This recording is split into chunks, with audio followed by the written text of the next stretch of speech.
Good evening, this is Brass Tax. I'm Zaka Jacob. Pakistan is in the economic doldrums. A tranche of over $1 billion that it was supposed to get from the IMF has not come through yet. The IMF team, which had visited Pakistan over the last few days, has left the country without any deal. They had one basic condition which has not been met, and that is to cut the defense budget by half. Why does a country like Pakistan, a small economy, deep in debt, why does a quarter of its GDP go to the defense budget? What will it take to rescue Pakistan?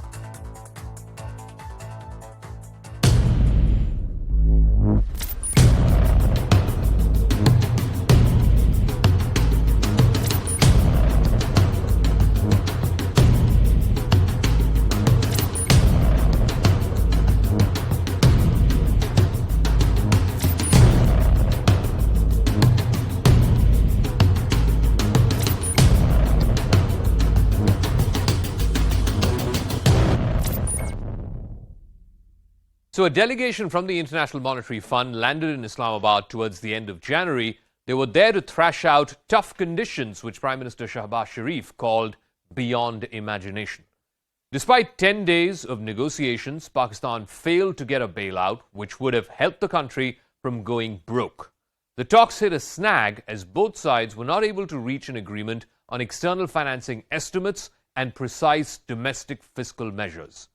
Pakistan entered into a $6 billion IMF program during former Prime Minister Imran Khan's government back in 2019.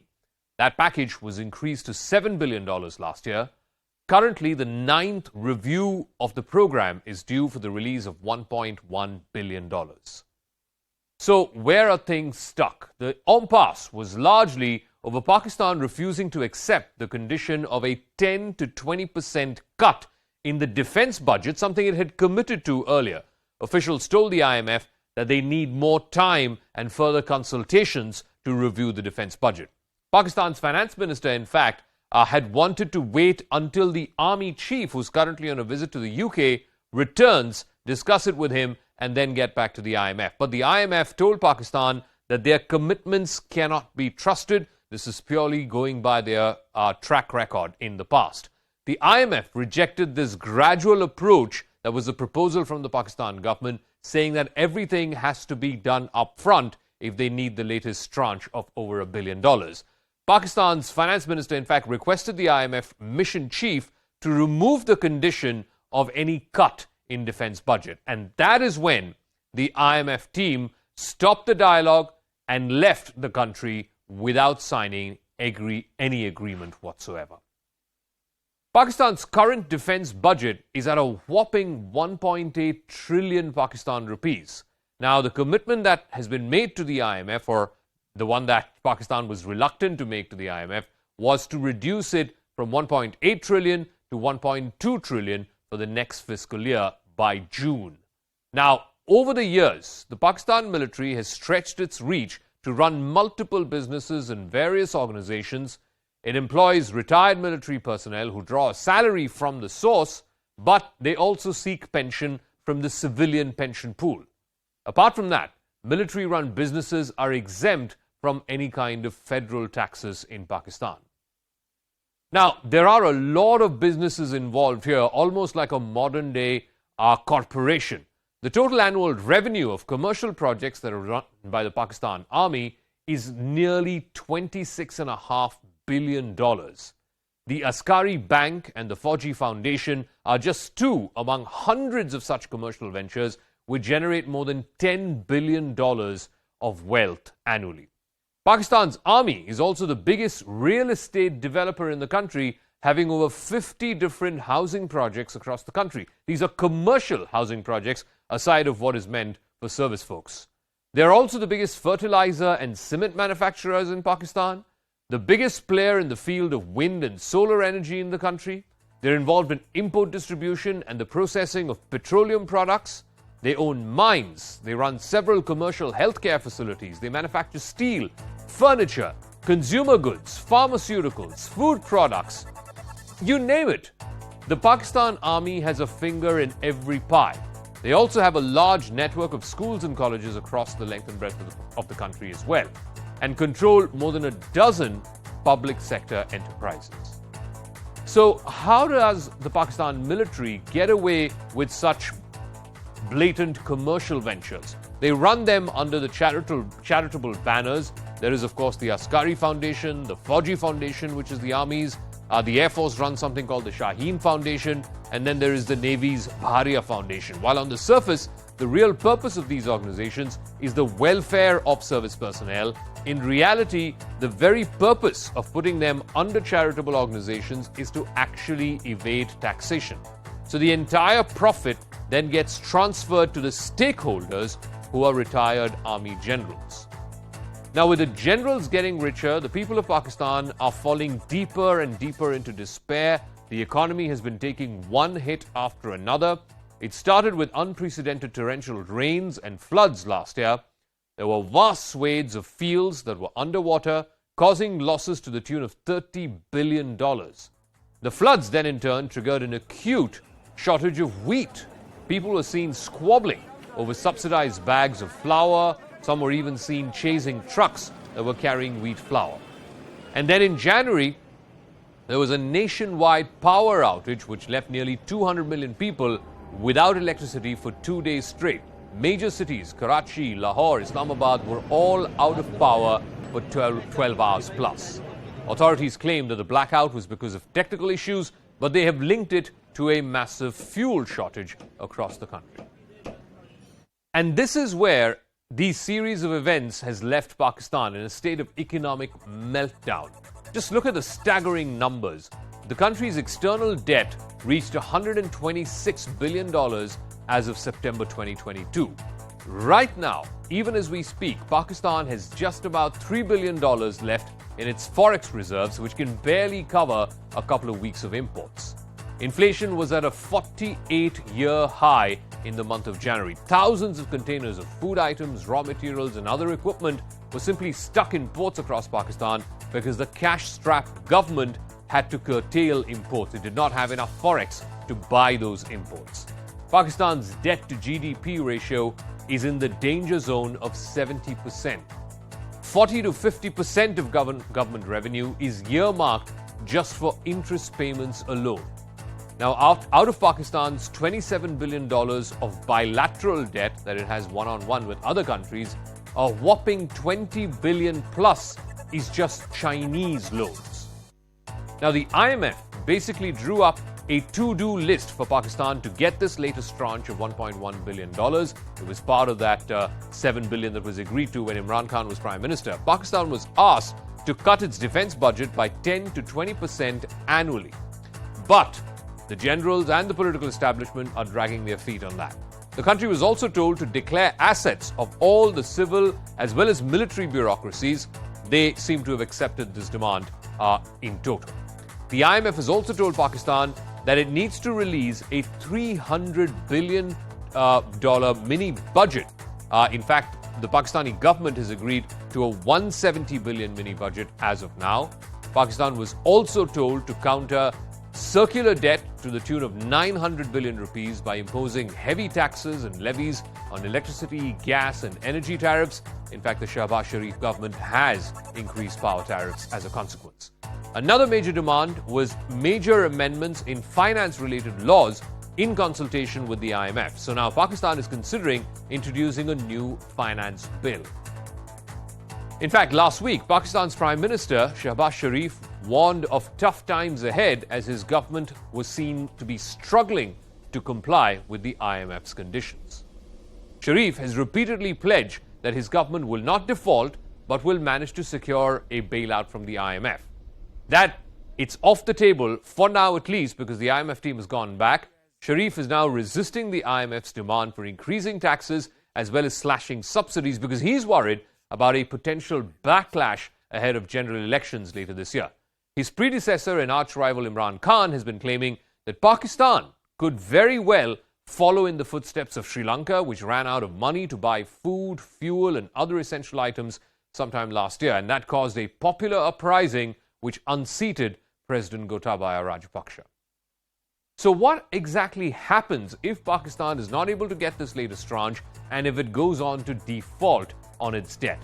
For starters, the country will be unable to repay any of the commercial loans that it's taken from various institutions as well as other countries. The Central Bank of Pakistan will have turned down debt repayment or debt servicing payments to commercial lenders. It will trigger automatically a downgrading of the credit rating of the country by agencies like Moody's, S&P, and Fitch. That will basically reduce international lending confidence. So no institution, no international investor would want to lend to Pakistan if it were to default and if its credit ratings were to get a downgrade. The decrease in dollar inflows will also further limit the country's ability to import essential commodities. This in turn will impact the economic output, and of course inflation, which is already at a 5-decade high, will further skyrocket. So, what can Pakistan do to avert this situation? And what we alluded to earlier in the program, why should a small country have such a massive defense budget when the economy itself is in the deep pits, as it were? Sujit Bhalla is former executive director with the World Bank. We have Kanwal Sibal, former foreign secretary of India. He'll be joining us as well. Kamar Chima is a strategic and political analyst.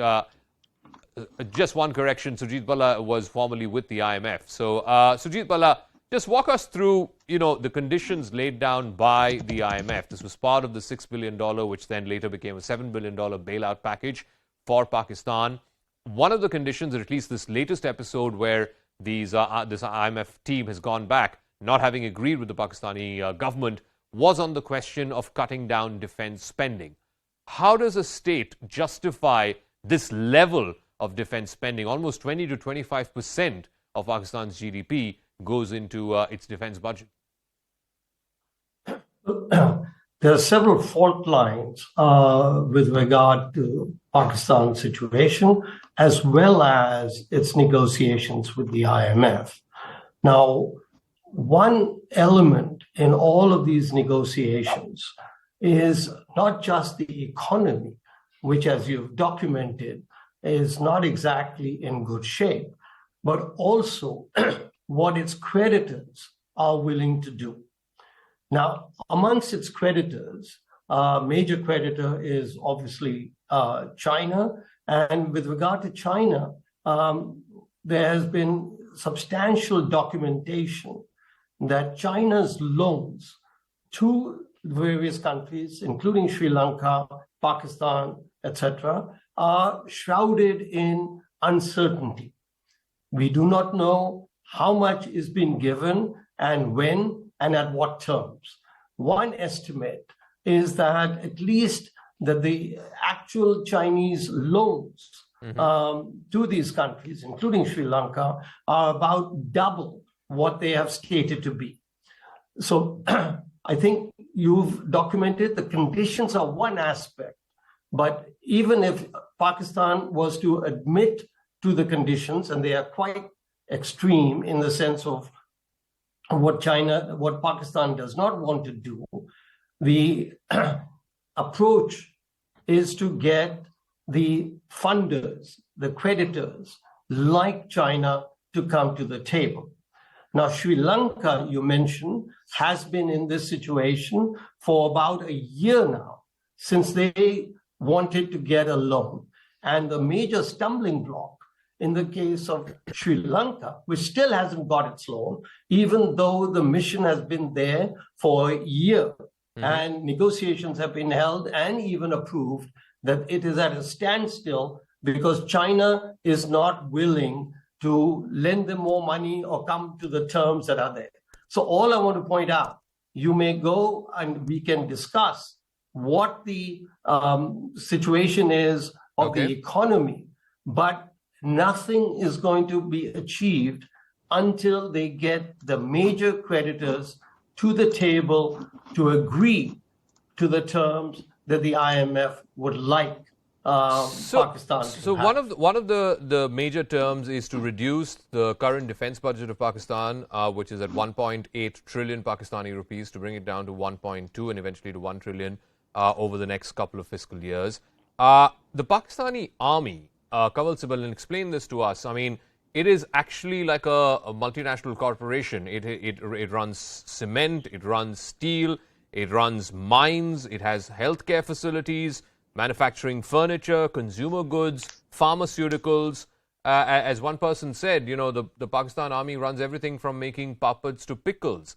And yet, in most of those cases, if this were a commercial entity, it would have to pay very steep federal taxes, whereas in this case, it doesn't have to pay such steep federal taxes because many of them are these foundations or not-for-profit charitables.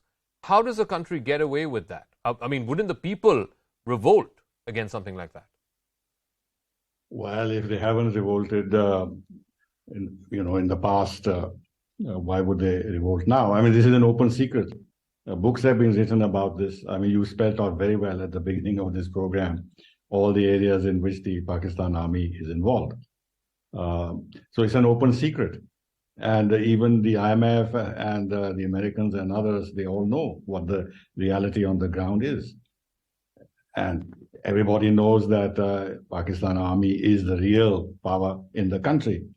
That's why its biggest partners engage with the armed forces rather than with the government when vital decisions have to be taken. But there has never been the kind of pressure on Pakistan, as seems to be the case now, where for the first time I see that the IMF is demanding that the Pakistan army's budget be cut.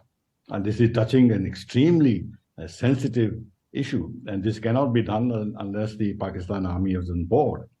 And if the Pakistan army also realizes that there is absolutely no way out in order to save the country from economic collapse, they may be willing to make this gesture.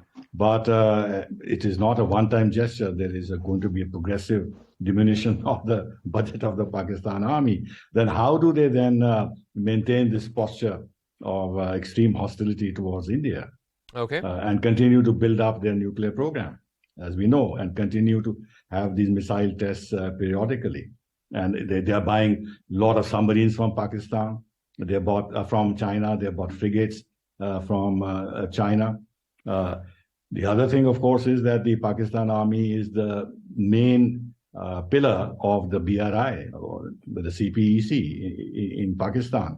So will China would like the Pakistan army to be weakened? I don't know. These are very complex issues. The decision is not in the hands of the government. So the decision is in the hands of the Pakistani army. I want to also and once touch upon this kind of a thing is done, then it's the thin end of the wedge. Well, I also Then want to there touch will upon be a point that lot of Dr. Bala scrutiny- made with lot of Qamar scrutiny Chima. of Qamar Chima, the total external debt of Pakistan is a little over $125 billion. Close to 30 billion of that, so almost 1 in 5 or 1 in 6, if you will, is owed to one country, China. And so far, we have not seen any attempt whatsoever, not even a whisper by the Chinese to agreeing to restructuring their debt with Pakistan. Isn't this a question that naturally sort of comes up in conversations in Pakistan? Why are the Chinese and so-called, iron brothers, as Pakistan and China refer to themselves, why are the Chinese reluctant to restructure their debt? Like I said, 1/5 or 1/6 of your total external debt goes to just this one country.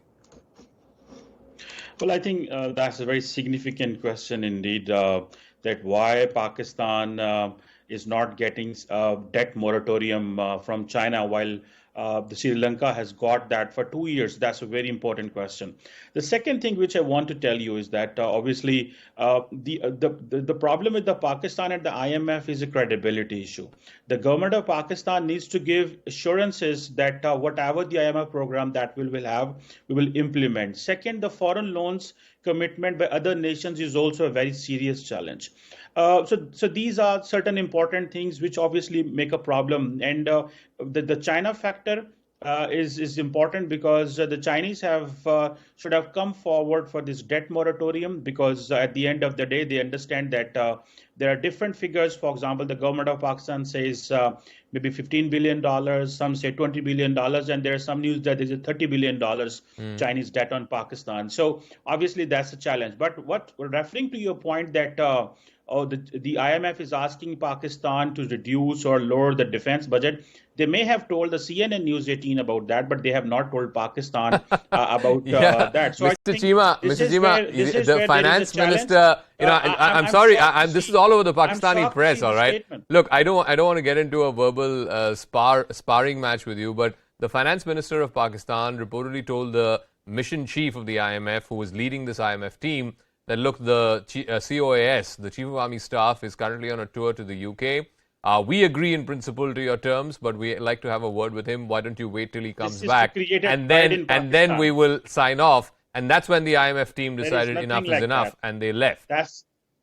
This is to create a divide in Pakistan. I can understand. So tell me, I have listened to your introduction. Okay. I have listened to your introduction. You have trying to paddle this thing. There are countries which have these military businesses. Even the Indian Army runs the golf course. The Indian Army runs the golf courses. If you don't know, let me explain to you. So there are countries around the world which does such kind of a business. The Indian Army certainly doesn't manufacture papads and pickles. Okay, so let's be very clear about that. But one second. No. Let's be clear. There is no reason why the IMF team, whose one job was to make available this tranche of money, 1 billion plus, for Pakistan, which was agreed to as per the commitments. The reason why they left without a deal is because Pakistan did not agree to the commitments that it had made earlier. The significant one of which was cutting down the defense budget. But be that as may, let me go back to Dr. Balla. What happens now? I think if this tranche doesn't come through, this 1.1 billion, I think the next debt payments are sometime in June, if I'm not mistaken, or sometime in the run-up to June. If Pakistan was not able to convince the IMF and doesn't get this tranche, if it goes on to default on its loans, what is the worst-case scenario we're looking at? Okay. Before we get to the worst-case scenario, I just want to illustrate the political economy of loans, IMF loans. The US is obviously a very important player in all of this. It may not be at the forefront, but IMF will not agree. US is the biggest shareholder, and IMF will not agree to terms with Pakistan unless the US is on board. Now, remember that Argentina has continued to get loans from the IMF for the last 30 years. Correct. The second highest borrower from a bailout from the IMF is Pakistan. Yep. So they've always been able to get an agreement from the IMF in order to bail themselves out. It may not be happening now, I don't know, but I think that's a very important part of the puzzle as to why and when will the US come to the aid of Pakistan. It is complicated this time by the entire experience with China. US and China are not on the best of terms now, unlike what it was maybe 6-7 years ago. Yes. So this is the political economy of this loan to Pakistan. Including the second important aspect about this situation is that the Middle Eastern economies were more than willing in the past to come and bail out Pakistan. Mm-hmm. This has not happened this time. Correct. So I think I just want to emphasize that the entire political economy scenario or the structure has changed and not to the interest of Pakistan. So let me go back to Kawal Sibal. One of the things that's being said is, obviously, such kind of economic problems, they take years of mismanagement to build up, and that's been the case with Pakistan as well. When you had the war on terror from 2001 onwards, the United States, through military and non-military aid over the last 20 years, has given something like $30 billion to Pakistan. And then, of course, after the United States sort of exited the picture, you had China with its CPEC projects and so on. I think about 27, 28 billion of that has been actualized in Pakistan. So it has always had this sort of pipeline of monies coming in, either from the US or from China. Suddenly that tap has been turned off, and now the chickens are coming to roost. Yes, I'm a bit surprised. And I think Dr. Balla is right that the United States is the key player in this. Look, they have helped Ukraine, through the IMF because, again, it was a political decision. So if they want to help Pakistan, they can do it. So why they are delaying it and why they are putting pressure on the Pakistan armed forces and they want structural reforms in Pakistan is a question that the Pakistanis need to grapple with.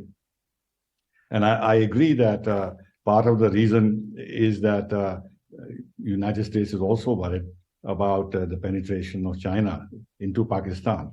And given their own relations now with China, which have deteriorated so rapidly and so deeply, they're looking at all of China's neighbors. They've been active in Nepal, as you know.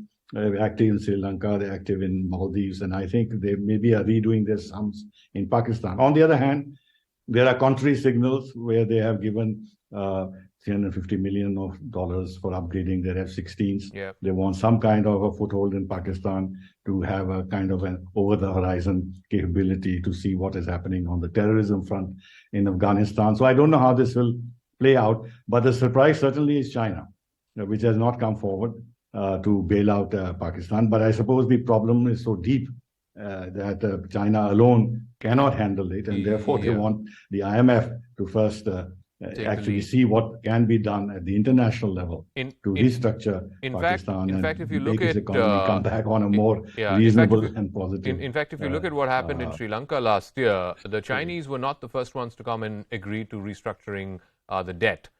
India contributed, I think, something like $3.5 or $4 billion in aid and grants and loans. And then, of course, the international agencies pitched in, and the Chinese finally came, and they were the last players to move in to restructure their debt in Sri Lanka. But here's the thing. Imran Khan says, Kamarchima, that Pakistan could well become like a Sri Lanka this year if it doesn't meet its debt obligations. I keep coming back to the role of the army. $26.5 billion was the revenue that was generated by commercial ventures run by the army under various names and guises, out of which half of it came from just two entities, the Askari Bank and the Fauji Foundation. And neither of them pay federal income taxes to the level that even an ordinary Pakistani pays. They don't pay as much percentage terms, as much tax as even Kamarchima pays.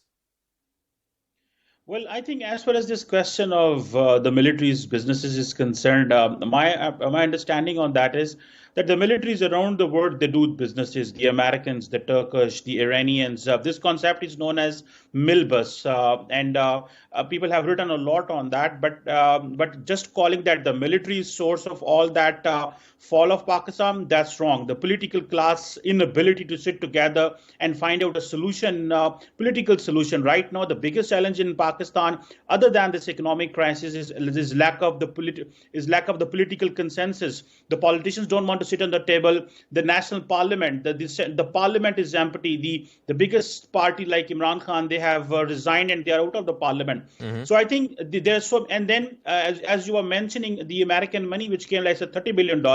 But I want to tell you that was a $30 billion, but Pakistan lost more than $100 billion in this war against terrorism. The entire infrastructure that we lost. So it's not that Pakistan got the money from the US and things are good.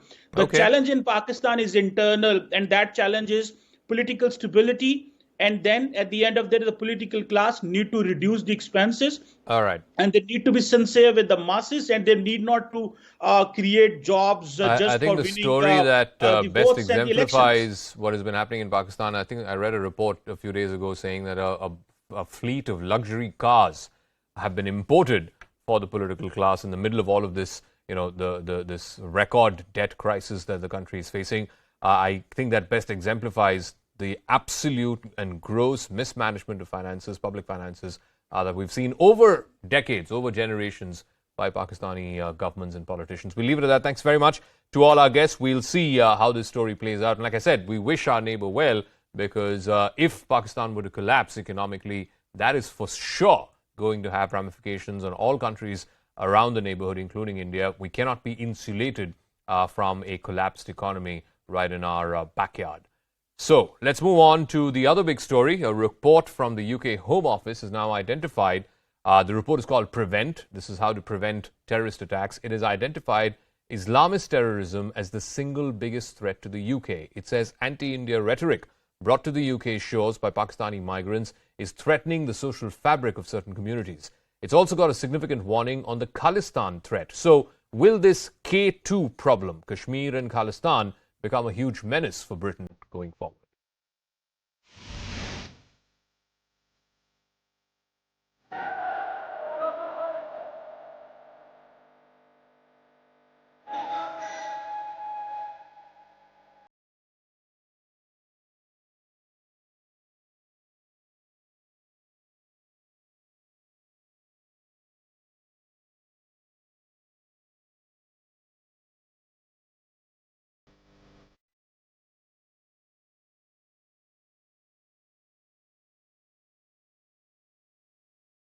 We now understand where real reform is required to strengthen our fight against radicalisation.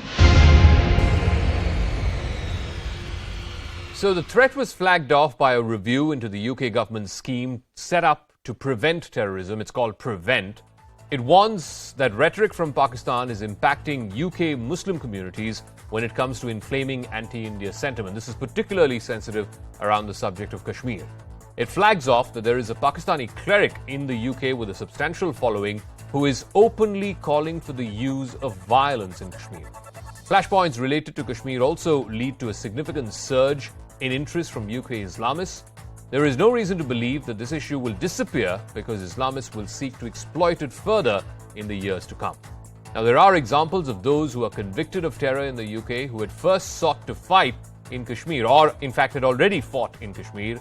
And this includes people who subsequently went on to join terror groups like Al-Qaeda.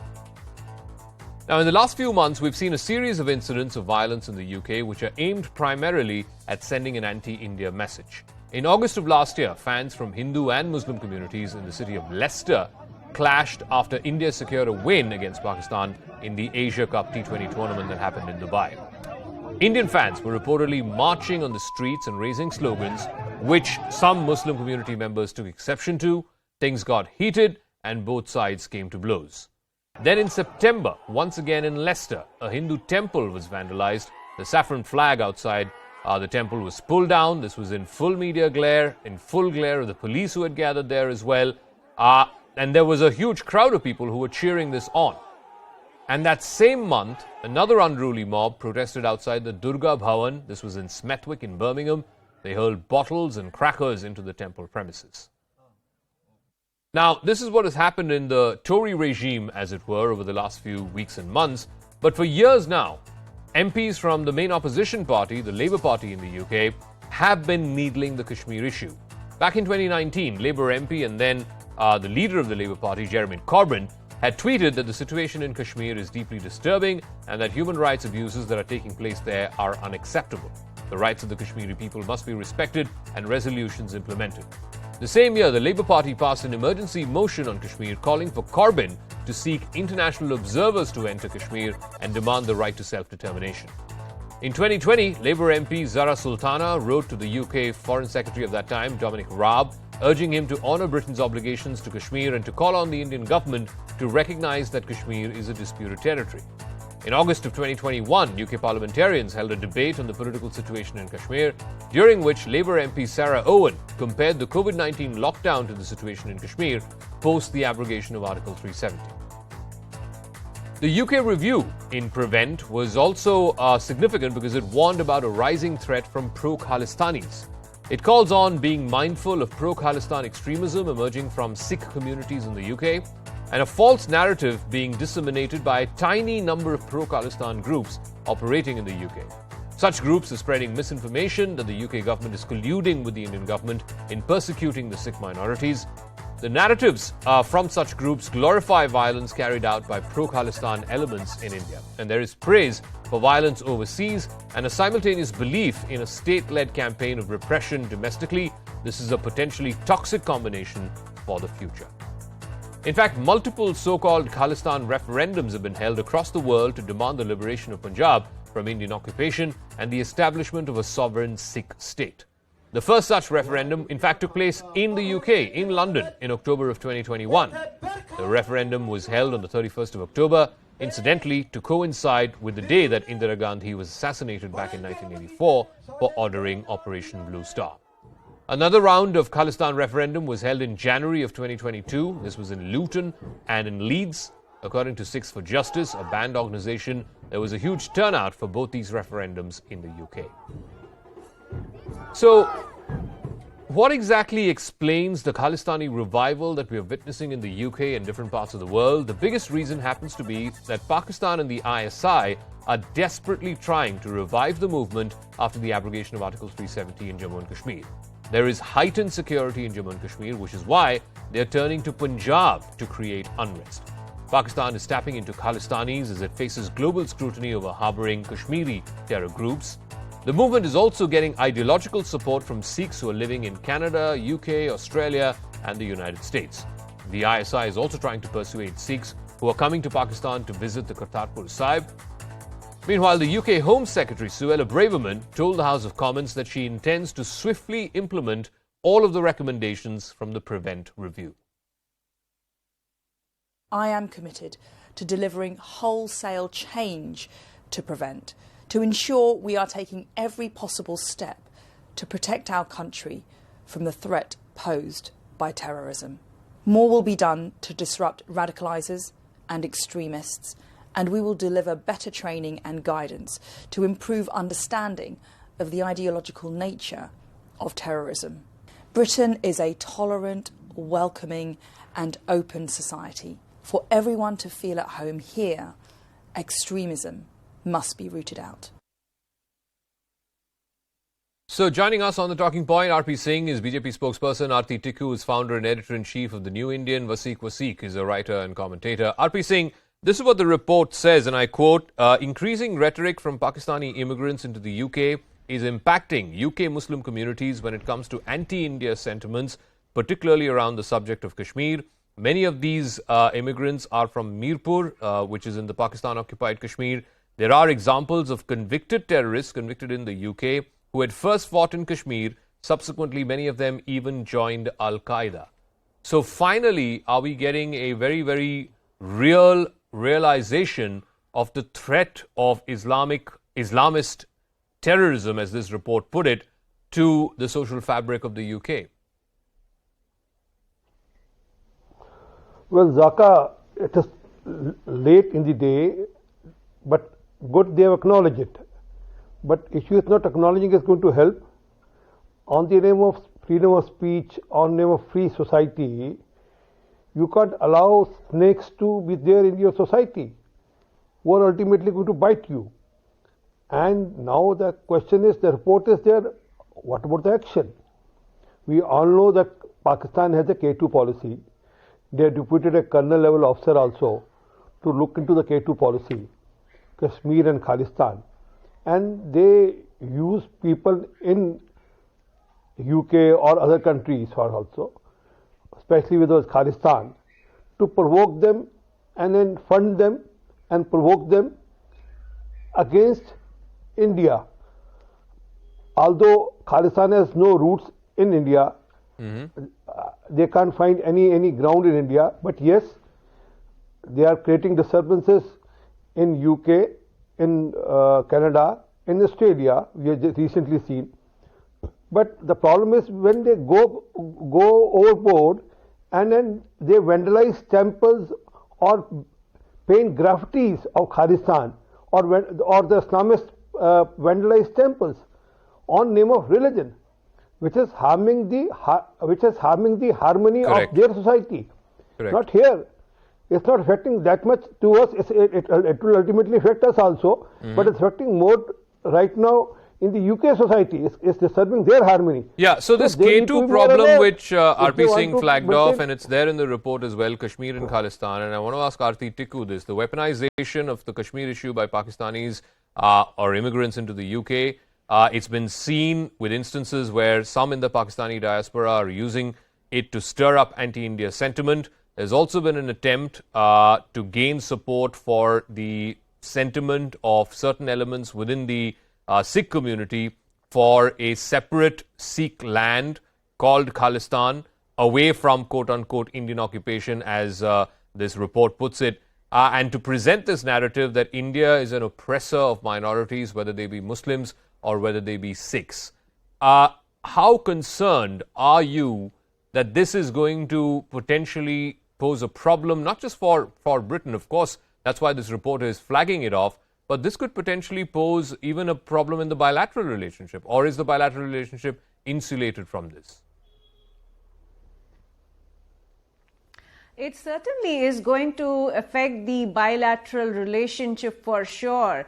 But I think this issue has been there for a very, very long time. In fact, it is a colonial legacy. The British rulers probably thought that by creating these divisive issues within India, by supporting and funding separatism ever since, in fact, 1947, the whole issue of Jammu and Kashmir is actually a colonial legacy. Also, if you remember, one of the diplomats, Indian diplomats, Ravindra Matre, was killed in United Kingdom, and that happened right under the nose of the British government.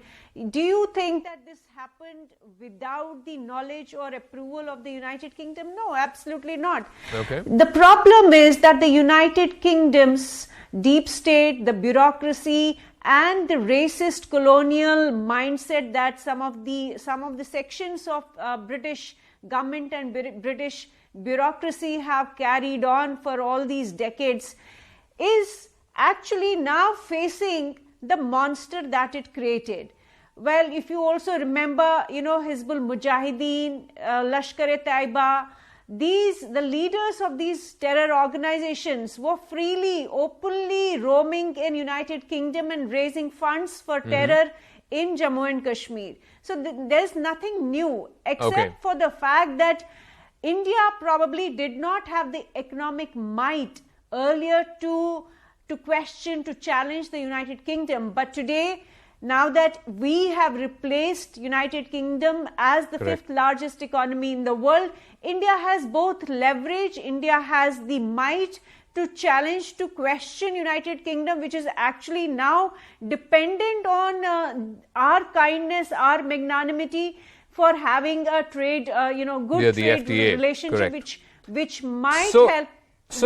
Which might help United Kingdom to come out of the crisis that it is facing economically. Let me ask Wasiq. I think what has been flagged off in this report really came to a head already, what we saw in Leicester between August and September of last year.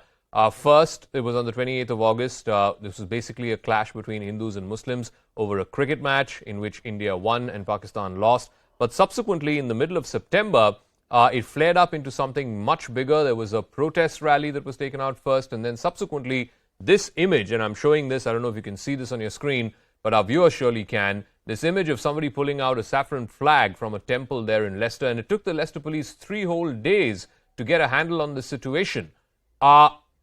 Is Britain worried about potentially more Leicesters happening, God forbid? Well, I think what Leicester demonstrated is that it can happen, and it also demonstrated that the police were not fully prepared for when it does happen.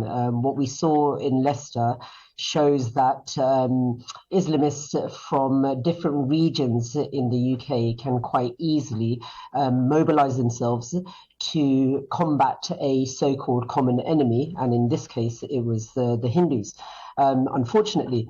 And in that regard, the authorities were not able to take control of this. And there is a history of why this is the case. And that is, in my view, accusations of Islamophobia, that if you have to tackle someone who happens to be a Muslim, then you are tackling them because they are Muslim and therefore it is Islamophobic. And we saw that quite evidently even in the media coverage following Leicester, particularly from left-leaning establishments who were almost reluctant to use the term Islamist, but were very loosely using the term Hindutva and reframing it as some sort of extremist threat, when clearly we have literally no history of it, unfortunately. So if Leicester happened, Leicester obviously did happen, and in my view, I think if the authorities don't get a handle on this, we're going to potentially see more of this to come. RP saying, there is a group called the SFJ, Six for Justice. It's an outlawed organization. There is a gentleman called Gurpant Singh Pannu, against whom India has been trying to get a red corner notice. He has been freely operating, sometimes from the UK, sometimes from Canada.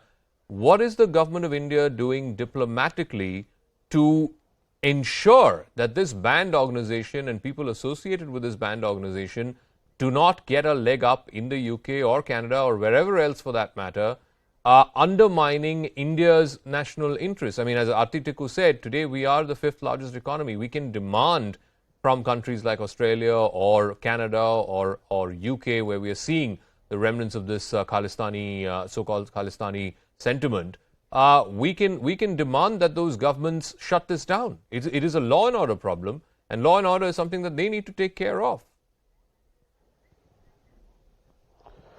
Zaka, problem is political in Canada. It's more of a vote bank appeasement in Canada. There's the people who are running the Khalistan campaign in Canada are people who fund the political parties there and then manage political parties there. And also there are people within the government who are supporters of the Khalistan. Let's understand this one. In UK also there are sympathizers. In the system for Khalistan, even for the Islamist radicalization also there are sympathizers there. And again, it's partially because of the vote bank also. But yes, Government of India has already taken up the issue with the concerned authorities in all the 3 countries, Canada, UK and Australia, at the highest level, and has been pursuing with the concerned governments. But I have one message to all Khalistanis in specific. I have one specific message for all Khalistanis and people who support Khalistan. The person who started Khalistan was Jagjit Singh Chauhan, who started the passport, the visa, the flag, the everything, currency of the Khalistan. Do you know, he came to India, he contested election here and died here. No one knows about him today. He formed his own party here. He contested election in 2005, if I rightly remember, 2012. He contested election. He came back to India because he could understand that there is no ground for Khalistan either in India, either abroad. But yes, since Pakistan has agenda, and as Aarti was saying that UK, because of their reasons, has supported all such elements who are being supported and backed by Pakistan because of the strategic reasons, nothing less than strategy, because as per their strategy to keep India on a different level of keeping India disturbed. I got to wrap up because I'm completely out of time. I want to thank RP Singh, Aarti Tikku, and of course Vaseek for joining us. I think it's a good thing that finally the UK is realizing the gravity posed by both these threats, whether it's the Islamist terrorism or Khalistan terrorism, because it is to the detriment of not just India, but more than India, it is to the detriment of the social fabric of Britain. So better late than never. Finally, as we wrap up, the death toll from the earthquake that struck Turkey and Syria has now crossed over 20,000. Even though it's been over 100 hours since the devastating quakes, rescuers are still pulling people out of the rubble, some of them alive. The World Health Organization has put the number of people affected by the disaster at 23 million. At least 6,000 buildings have collapsed, many of them with residents who are still inside them. Rescue efforts continue to be the top priority. 25,000 rescuers have been deployed in Turkey. Thousands more have been sent in from overseas. But there's a bitter winter storm which is threatening the lives of survivors who are all living in makeshift camps. Meanwhile, India's Operation Dost is on in full swing, saving lives and winning hearts in Turkey and Syria. Teams of the NDRF and dog squads have been working around the clock, rescuing people from under flattened buildings. 250 personnel have already been deployed in the worst-hit areas, and relief materials weighing over 100 tons have already reached Turkey. Personnel and equipment have also been sent to set up a 30-bed field hospital to be run by the Indian Army. CNN News 18's Siddhant Mishra is the only reporter of an Indian news channel who's right now in Gaziantep in Turkey, and this is the ground report that he filed from there. We'll be talking about the success of Operation Dost. So this operation was launched by Indian government on a very day when Turkey witnessed earthquake, and in fact the images and pictures of devastation had started coming from Turkey. The Prime Minister of India, Narendra Modi, had ordered his team to send search and rescue teams to Turkey, at the same time also to make sure that whatever is needed, any sort of help and assistance should be provided to Turkey in these times. And this is perhaps the reason that today this Operation Dost has become really successful here on ground in Gaziantep. We are a few kilometers away from Gaziantep, and it's freezing cold followed by rains here in this one province where I'm reporting from. But Operation Dost is doing wonders here on ground in terms of the rescue works which are being carried out by 4 teams of NDRF. More than 150 Jawans are here on ground, equipped with best detection technique, best techniques to pull people out of rubble. At the same time, they have 4 heavy trucks with them to assist them, to take them to various places. And the search and rescue work is right now going on. In fact, a video is also getting viral where NDRF teams have saved life of 6-year-old girl. In fact, Prime Minister Modi, Foreign Minister Jaishankar and Home Minister Amit Shah all have congratulated the Indian teams working here in Gaziantep. At the same time, in Hatay, there is one field hospital that has been set up by Indian Army, and that field hospital is doing wonders. All those who have been rescued are being taken to that field hospital, are being admitted there, and the first aid is being given to people. And in fact, the photos and videos of the field hospital is also getting viral. More than 6 flights full of materials, medical equipments, medicines, clothes and trucks and all sorts of help have reached Adana, which is few kilometers away from Gaziantep.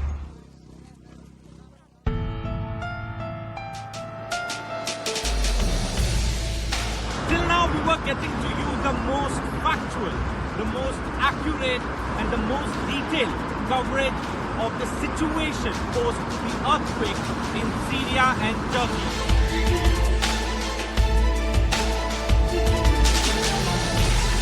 We are going to bring for our viewers the detailed ground reports from Ground Zero in Gaziantep.